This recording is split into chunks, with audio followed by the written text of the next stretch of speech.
জরাজীর্ণ ঝুঁকিপূর্ণ আমাগো কোটাপাড়া ব্রিজ। শরীয়তপুর জেলার মানুষের কাছে চলাচলের পথে একটি বিস্ফোরার মতো হয়ে আছে আমাদের এই কোটাপাড়া ব্রিজ। ব্রিজটিকে ঝুঁকিপূর্ণ ঘোষণা করা হয়েছিল আরো অনেক বছর আগেই, তবে এই ঝুঁকি নিয়েই এখন পর্যন্ত ভারী যানবাহনগুলি এই ব্রিজ দিয়ে পারাপার হচ্ছে। কোটাপাড়া ব্রিজটিকে অনেক বছর আগেই ঝুঁকিপূর্ণ ঘোষণা করা হয়েছে, আর সেই ঝুঁকিপূর্ণ ব্রিজ দিয়েই বছরের পর বছর গাড়ি চলাচল করছে। শরীয়তপুর জেলার সমস্ত যানবাহন এই ব্রিজ দিয়ে চলাচল করে। এই ব্রিজ দিয়ে ভারী যানবাহন তো দূরে থাক, একটি অটোরিকশা গেলেও সেটি ঝুঁকিপূর্ণ, কারণ এই ব্রিজটি দিয়ে যখন গাড়ি চলাচল করে তখন ব্রিজের ঢালাইগুলি খসে খসে পড়ে। এই ব্রিজটা দিয়ে যখন ভারী যানবাহন চলাচল করে তখন অনেকটা এই ব্রিজটা দোলে। এই যে বাসটা গেল, এই ব্রিজটা অনেকটাই ঝুল খাইছে। ব্রিজটি দিয়ে যখন ভারী কোনো যানবাহন চলাচল করে তখন ব্রিজটা দুলতে থাকে, মনে হয় এই বুঝি ব্রিজটা ভেঙে পড়ে গেল। এই ব্রিজটা পাশে চওড়া কম হওয়ার কারণে একটার বেশি গাড়ি পারাপার হতে পারে না। যখন একটা গাড়ি ব্রিজের উপরে ওঠে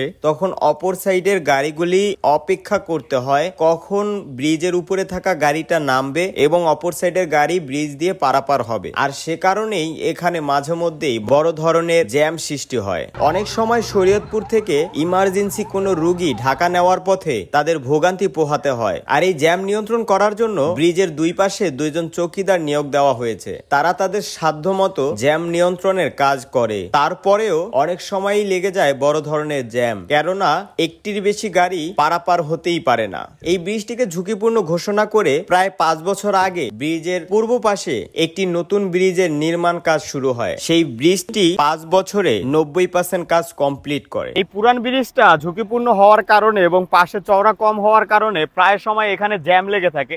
এখনো দেখতে পাচ্ছেন যে এখানে একটু হালকা পাতলা জ্যাম লেগে আছে, এর চাইতে বড় জ্যাম লাগে। এই কারণে ঈদের আগে, গত রোজার ঈদের আগে কথা ছিল যে আমাদের এই নতুন ব্রিজটাকে, এই রাস্তা যে পুরাতন রাস্তা আছে এদিকে যদি দেখাই, এইদিকে দেখাইলে এই যে পুরাতন রাস্তা, এই রাস্তার সাথেই এদিক দিয়া এই ঢালটা সংযোগ করে দেওয়ার কথা ছিল। কিন্তু রোজার ঈদ যাইয়া কুরবানির ঈদ চলে আইতাছে, এখন পর্যন্ত কিন্তু এইটা তো সংযোগ করে দিব দূরের কথা, এইখানে মাটি ভরাট করা সম্পূর্ণ হয় নাই। তো এটা এই আদৌ কি কুরবানির ঈদের আগেও কি এইটা আপনাদের উদ্বোধন করতে পারে কিনা এই ব্যাপারে কোনো নিশ্চয়তা নেই। তবে আমরা চাচ্ছি যে খুব দ্রুতই যেন এই ব্রিজটা চালু করে দেওয়া হয়, কেননা এই ব্রিজটা, এই পুরাতন ব্রিজটা খুবই ঝুঁকিপূর্ণ। এখন বসে আছি কোটাপাড়া ব্রিজের নতুন যে ব্রিজটা, এই ব্রিজের উপরে। তো আপনারা দেখতে পাচ্ছেন যে ব্রিজের কাজ এখন পর্যন্ত সম্পূর্ণ হয় নাই, এখনো অনেক কাজ বাকি। পিচ ঢালাই করা হয় নাই, পিচ ঢালাই করতে হবে। তো যেই কাজগুলি বাকি রয়েছে এই সম্পূর্ণ কাজগুলি খুব দ্রুতই সম্পূর্ণ করে এই যেই পুরান ব্রিজটা আছে এই ব্রিজটাকে একেবারে পরিত্যক্ত ঘোষণা করে এই ব্রিজটাকে চালু করুক। মানুষের যেই ভোগান্তি পোহাতে হয় এখানে এই ব্রিজের কারণে, সেই ভোগান্তি থেকে যেন মানুষ মুক্তি পায়। আর এই হচ্ছে আমাদের কোটাপাড়া ব্রিজের সর্বশেষ আপডেট। যদি আপনাদের কাছে ভিডিওটা ভালো লাগে তাহলে অবশ্যই ভিডিওটা শেয়ার করবেন, এবং পরবর্তীতে আমাগো শরীয়তপুর পেজে আপনারা কোন ভিডিও দেখতে চান, কোন জায়গা দেখতে চান আমাদেরকে কমেন্ট করুন, আমরা দেখানোর চেষ্টা করব।